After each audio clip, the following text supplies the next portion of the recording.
NFL Spell Boxing down at the Dennis Hobson Fight Academy Fight Zone show. Joined by the man himself. Break that Nicola Hopewell fight down for me, mate. To be honest, when we because that were a voluntary defence, you're fighting a tough African who's 12-1 and had so many stoppages, and a southpaw at that. As soon as you come out, I'd omitted to look, which is my fault, that she was a southpaw, and I trusted our matchmaker and obviously his trainers, Nicola's trainers, to make that fight. And I thought, why have we took such a tough fight? It's a debut for us. We could have took the easy way out and got a lot easier defence. But credit to Nicola.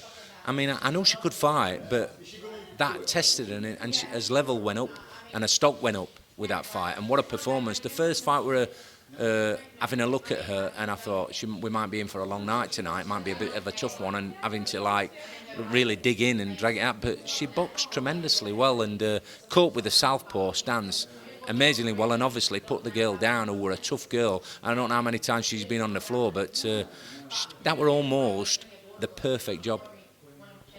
Yeah, I don't think I could put it in any better myself. You've signed Nick to a 3-fight deal. Is that all?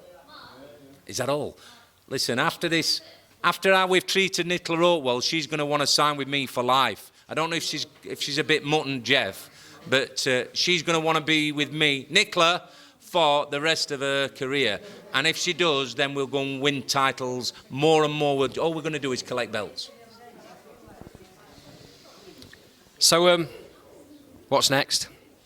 Well, because she's a Commonwealth champion, we can defend again, but the girl just gets better and better, and I was so impressed with her tonight, but her attitude was fantastic, and what an absolutely lovely human being she is, but gets through that ropes, and she's a little killer, and she adapts herself so she can fight a boxer fighter, and that's what she's got in her armoury. So she's well schooled. Ebony's done a great job with her as well as Daz has, so I'm so impressed with him. I think we can get on the world scene with her, and I think in the next couple of fights, so I'm not sure that 3 fights is going to be enough for us.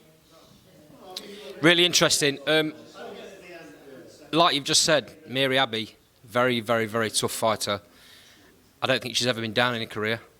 I don't think she's ever been hurt in her career. Nick did both tonight. She did, and I mean, we all due respect, how many times, unless you get to the elite, girls don't usually knock girls over, but especially a tough girl like Mary is. And she's not known, Nicola, for her punching prowess, but her timing was fantastic tonight, and to deal with a tough southpaw like that were tremendous. And I was watching her, and people's wanting to talk to me while I'm wanting to watch the fight, and I started to get engrossed. There's only so many women fight, with all due respects, that I can watch, and Nicola is certainly one of them. And I think the women's boxing, some of the kids now, they're going to get better and better, like the football, the international football, and she's going to be an Emily Pankhurst of the women's boxing. I think she's like a pioneer. There's going to be kids and girls following in her footsteps who want to box because of people like Nicola Hopewell. But before she retires, I've got to get her a world title. She isn't hearing this because she's over with the doctors, but I'm sure she'll be loving the sound of that. Yeah, I mean, I've signed a 3-fight deal, but I mean, it's like a look and see what you buy in a way, because like I say, I knew she could fight, and I thought, well, if we can just have 1 or 2 decent fights at this level. She's a big Sheffield United fan, unfortunately, because I'm a Sheffield Wednesday fan, but Chris Wilder's a good pal of mine, by the way, but she's a talent, and she's marketable, and so I honestly think we can get on the world scene. So I need to renegotiate this. I think we need to stick together for at least 6 fights, and I'm sure we're going to get on a world scene. I think she can win a world title. You talked about Nicola not being known for a punch power. I know from the train Daz, he's been telling me for a long time, Nicola punches really hard. She's adapted a style, particularly for this fight, but I think that's what she's going to be going forward.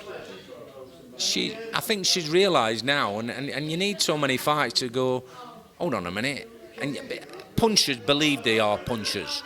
non-punchers believe the non-punchers, and there's a lot in the mentality of that. Tonight, her mentality, I think, has changed. She'll realise she can dig, she can box and she can dig, and if she has to dig in, Nicola can dig in. So I think she can. Honestly, after tonight, I'm so impressed with her.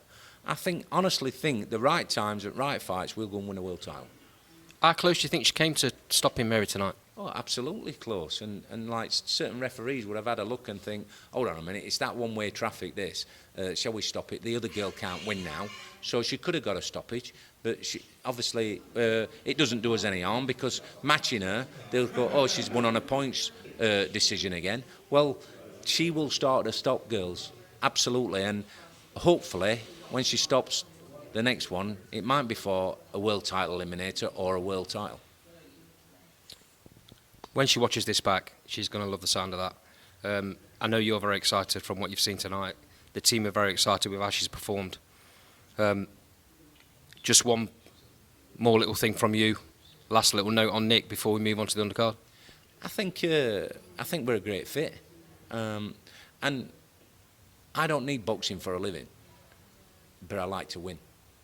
And I like to be associated with winners. I've been in this game 30-odd years. I've had world champions and I've done shows in Vegas and whatever.